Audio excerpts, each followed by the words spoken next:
출애굽기 5장 4절에서 14절까지의 말씀입니다. 오늘 주시는 말씀은 출애굽기 5장 4절에서 14절입니다. 출애굽기 5장 4절에서 14절 4절 제가 먼저 읽겠습니다. 애굽 왕이 그들에게 이르되 모세와 아론아 너희가 어찌하여 백성의 노역을 쉬게 하려느냐 가서 너희의 노역이나 하라.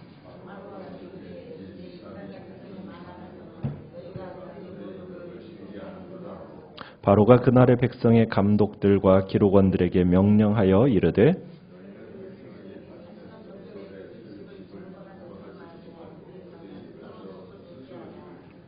또 그들이 전에 만든 벽돌 수요대로 그들에게 만들게 하고 감하지 말라. 그들이 게으름으로 소리질러 이르기를 우리가 가서 우리 하나님께 제사를 드리자 하나니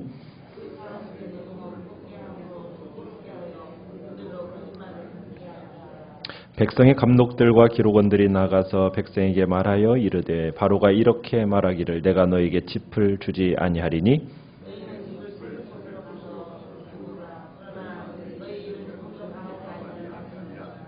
백성이 애굽 온 땅에 흩어져 곡초 그루터기를 거두어다가 짚을 대신하니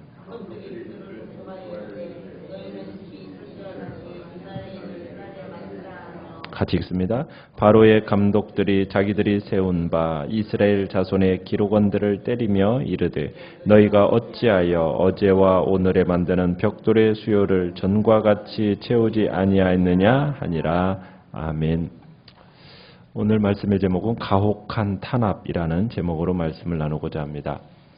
오늘 본문은 모세와 아론이 이스라엘 백성들을 내어보내달라고 요구한 데 대해서 바로가 이제 강경하게 반응을 나타내는 것을 기록하고 있습니다.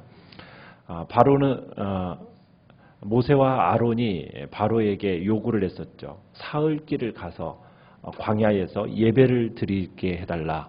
이렇게 그것을 요청을 했습니다. 그랬더니 바로는 이것에 대해서 이스라엘 노예들이 일하기 싫어서 지금 장교를 부리는 것이다 라고 생각을 합니다. 그러면서 이제 애굽이 왜 이스라엘을 내보낼 수 없는지에 대해서 이제 그 이유를 5절에 보면은 밝히고 있습니다. 이렇게 얘기합니다. 바로가 이제 이 땅의 백성이 많아졌거늘 너희가 그들로 노역을 쉬게 하는도다. 바로가 제일 처음에 이스라엘을 탄압하는 이유는 뭐였습니까? 이 백성이 번성하는 것에 대한 두려움 때문에 바로가 바로가 이스라엘 백성을 탄압했습니다. 그런데 오늘은 뭐라고 얘기를 합니까? 제일 처음에는 애굽에 해가 있지 않을까라는 두려움 속에서 그 핍박이 시작이 됐는데 이제는 이 노예 노동력을 결코 포기할 수가 없다라는 거죠. 그러니까 이 백성이 많아졌다. 근데 많아졌는데 이들이 결국에는 바로에게는 뭐가 되었다는 겁니까? 다 노예 노동력이라는 겁니다. 그러니까 이스라엘 이 백성의 노동력이 어떻게 보면 애굽 사람들을 풍요롭게 하는 어떤 바탕이 되었다라는 거예요. 그러니까 노동력을 착취해 본 사람들은 그 착취하는 노동력을 결코 쉽게 포기할 수가 없는 겁니다. 사람을 부려본 사람들은 그 사람을 부려봄에서 오는 그 마음속에 그냥 풍요로움을 느끼는 거거든요. 그러니까 지금 바로가 그것을 느끼고 있는 겁니다. 자, 그리고 나서 이제 모세와 아론을 쫓아보낸 후에 바로가 이제 노예들을 부리는 강제 노동 감독관들 그리고 작업반장, 여기서는 기록원이라고 기록된 작업반장들을 부릅니다. 그러면서 바로가 이들에게 이제 뭐라고 명령을 내립니까? 이스라엘 백성들에게 더 이상 벽돌을 만드는 데 필요한 짚을 공급하지 말라. 딱 이렇게 명령을 내립니다.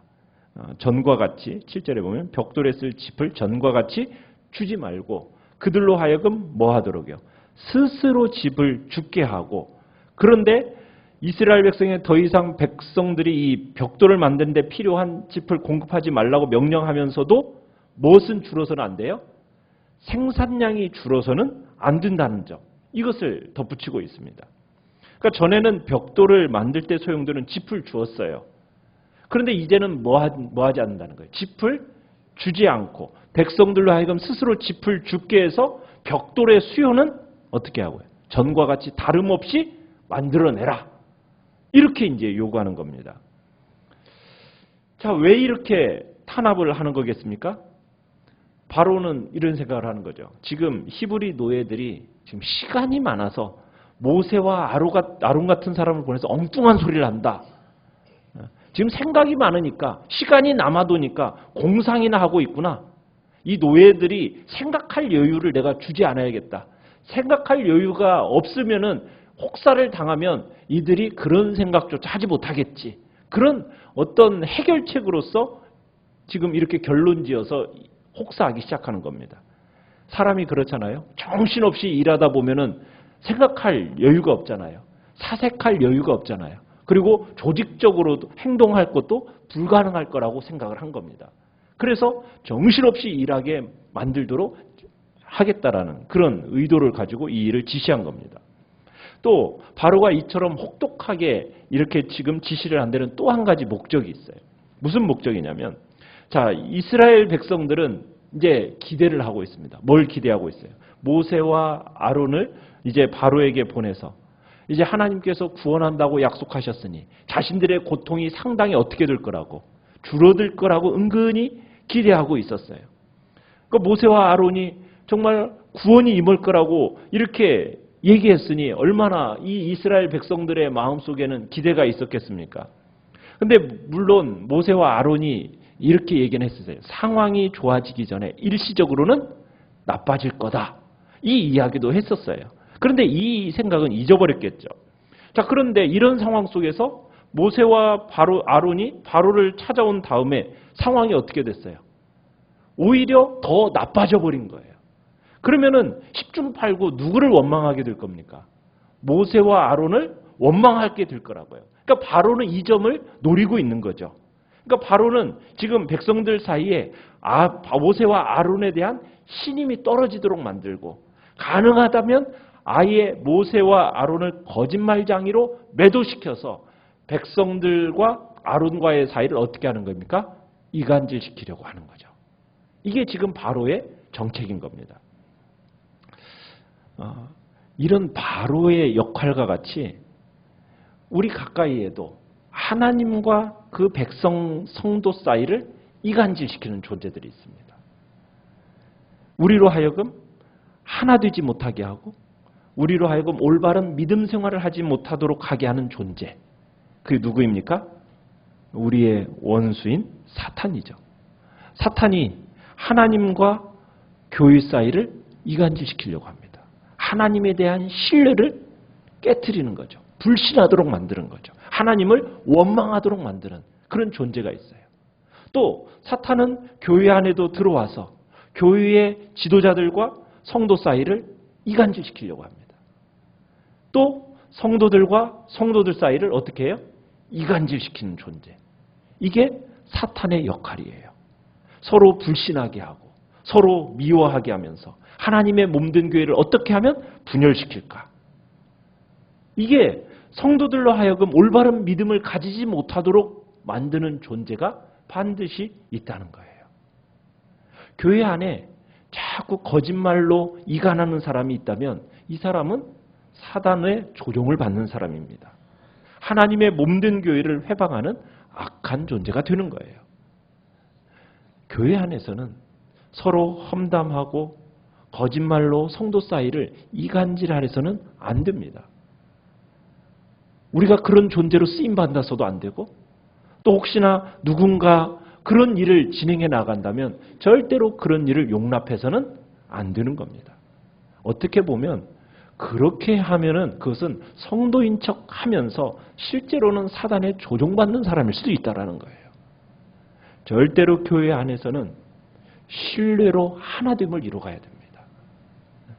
교회의 지도자들과 그룹과 성도들 사이의 신뢰 속에서 하나가 되어야 되고, 지도자의 가르침과 요구에 따라 때로는 힘겨운 것이라 할지라도 순종하면서 따라가는, 신뢰하며 따라가는 그런 교회가 되어야 돼요. 성도들 간에도 서로가 서로를 신뢰함으로써 교회를 하나 되게 해야 합니다. 그리스도의 몸된 교회, 그래야 평안해지고 성도들이 더욱 굳건해지고 올바른 신앙생활을 할 수 있게 되는 거예요. 그런데 사단은 끊임없이 침투에 들어와서 우리를 시험하고 이간질하고 거짓말로 서로를 불신하도록 만드는 그런 역할을 한다는 겁니다. 우리는 사단의 계략을 딱 이해하고 그 부분에 대해서 어떻게 해야 됩니까? 철저하게 끊어내야 됩니다. 막아내야 됩니다.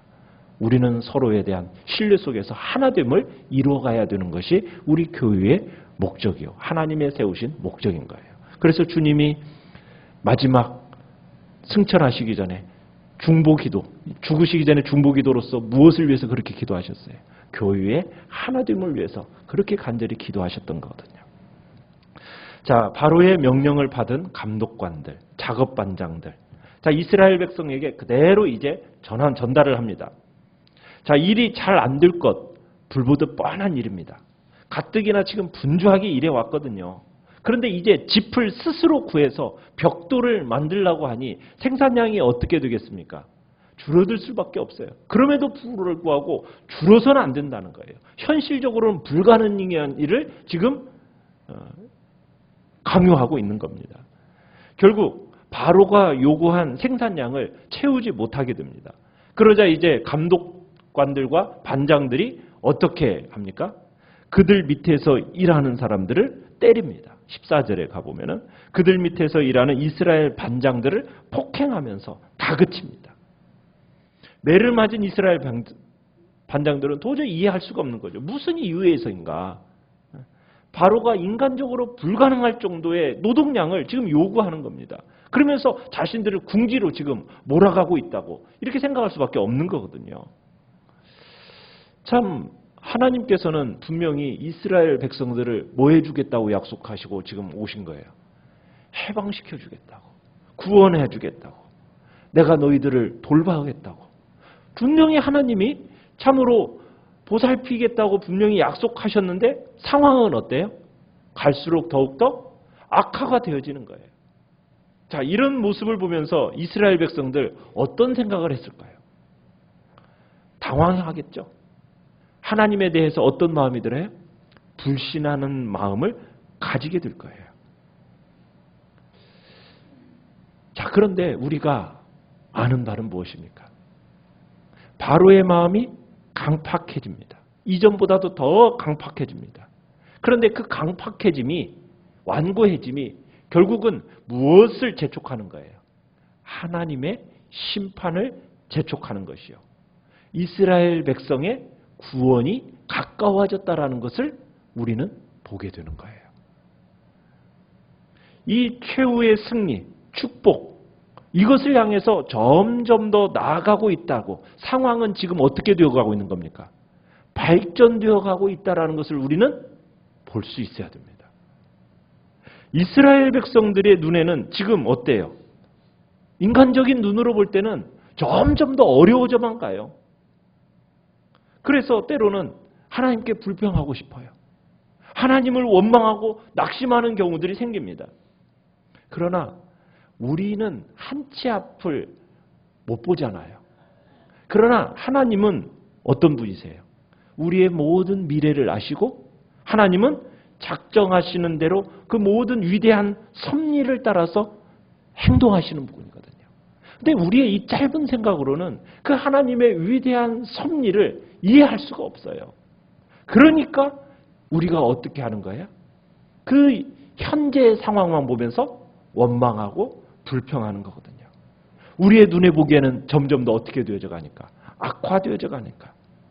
그러나 우리는 믿어야 됩니다. 그런 상황일지라도 실제로는 지금 하나님은 우리를 어느 과정으로 인도하고 계신다고요? 하나님은 지금 승리와 축복의 과정으로 인도하고 계신다. 그러기에 하나님 안에 있는 성도들에게 나쁜 상황이란 없는 것입니다. 더 나은 축복을 위해서 통과해야 할 여러 가지 상황이 있을 뿐이지 우리에게 나쁜 상황은 없어요.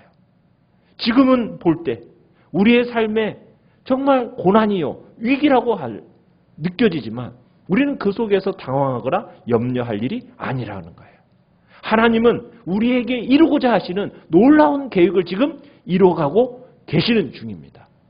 그것을 믿고 기뻐하고 소망을 가지고 인내하며 살아가야 되는 거예요. 여러분에게 닥친 혹시 어려운 상황, 여러분에게 지금 어느 과정에 있음을 믿으십니까?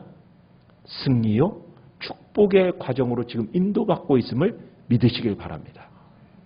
여러분들이 그것을 확신할 때 여러분의 마음의 고난과 위기도 기쁨으로 맞이할 수 있고 넉넉히 승리의 길을 걸어갈 수 있는 겁니다.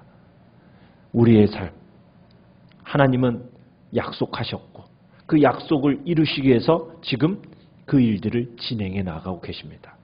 때로는 우리의 눈에 보일 때 아무것도 보이지 않고 더 그 상황과 환경이 악화되어져 가는 것처럼 보인다 할지라도 그 어둠이 가장 심할 때가 어떻게 보면 밝은 태양이 오를 수 있는 떠오르는 그 바로 직전임을 우리들이 믿고 우리가 어떤 고난 속에서도 하나님의 나라를 붙잡고 인내로 소망을 이루며 살아가겠다고 이 시간 결단하며 나가시기를 간절히 축원합니다.